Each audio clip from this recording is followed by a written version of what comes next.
ব্যবস্থা অনুযায়ী নিয়োগ করতে হবে। 4, গরিব মানুষের জন্য 365 দিন কাজের সুযোগ করে দিতে হবে। প্রশাসনের তৎপরতায় যাদের রমরমা ব্যবসা, মদের রমরমা ব্যবসা অবৈধভাবে ঢালাও যে মদ বিক্রি হচ্ছে তা নিষিদ্ধ করতে হবে। অঞ্চল ভিত্তিক একটি করে উচ্চ মাধ্যমিক স্কুলকে আবাসিক করে জনজাতি ছেলেমেয়েদের শিক্ষার সুযোগ বৃদ্ধি করতে হবে। পৃথক প্রতিটি পরিবারকে সরকারি 1 নম্বর খতিয়ান থেকে কমপক্ষে 3 বিঘা চাষের জমি, 5 কাঠা বাস্তু জমি দেওয়ার ব্যবস্থা করতে হবে। গ্রামীণ স্বাস্থ্য কেন্দ্রগুলিকে যথেষ্ট পরিকাঠামোর উন্নয়ন করে সেখানে গর্ভবতী মায়েদের সিজার সহ সদ্যজাত সন্তানদের সুচিকিৎসা দেওয়ার ব্যবস্থা করতে হবে। সারা জেলা জুড়ে সার্ভে করে গরিব পরিবারগুলিকে বিপিএল তালিকায় অন্তর্ভুক্ত করতে হবে। জাতিগত গণনা করে আর্থিক শ্রেণীবিন্যাস অনুযায়ী তালিকা প্রকাশ করতে হবে। গণভোটের উপর যারা দীর্ঘদিন যাবৎ বাড়ি করে বসবাস করে আসছে তাদেরকে মালিকানা সত্ত্ব দিতে হবে। এসসি ছাত্রছাত্রীদের জন্য বন্ধ থাকা হস্টেলগুলো দ্রুত চালু করতে হবে। 100 দিনের কাজের মজুরি বর্তমানে দ্রব্যমূল্য অনুযায়ী কমপক্ষে 400 টাকা ধার্য করতে হবে। ব্লকে ব্লকে এসসি ছাত্রছাত্রীদের স্কিল ডেভেলপমেন্টের আবাসিক প্রশিক্ষণ দিয়ে সরকারি কাজে নিয়োগের ব্যবস্থা করতে হবে।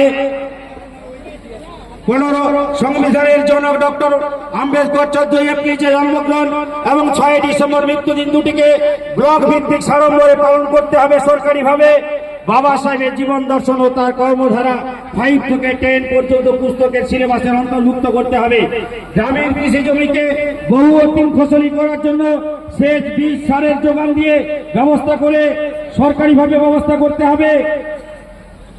প্রিভেনশন অফ এসসি/এসটি অ্যাট্রসিটি আইন আর 1989 অনুযায়ী অভিযোগের ভিত্তিতে দ্রুত পদক্ষেপ নিতে হবে। জাল এসসি শংসাপত্র দিয়ে যারা প্রতিবন্ধী শংসাপত্র নিয়ে চাকুরি করছে তাদের চিহ্নিত করে আইনগত ব্যবস্থা গ্রহণ করতে হবে। সাংবিধানিক মৌলিক অধিকারকে সুরক্ষিত বাস্তবে কার্যকরী করার জন্য প্রশাসনকে সর্বদা সক্রিয় সচেষ্ট থাকতে হবে। জেলায় ও রাজ্যে এসসি সংরক্ষিত সরকারি পদের সংখ্যা পৃথক পৃথক দপ্তর অনুযায়ী প্রকাশ করে শূন্য পদগুলিতে অবিলম্বে সচ্ছলভাবে নিয়োগ করতে হবে। আর্থিকভাবে পিছিয়ে পড়া জনজাতির মানুষদের সকল স্তরে বনরক্ষা কমিটিগুলিকে তাদের সংখ্যাধিক্যের ভিত্তিতে নিয়োগ করতে হবে। Bankura Sammilani medical college and হাসপাতালে ট্রমা কেয়ার ইউনিট চালু করতে হবে।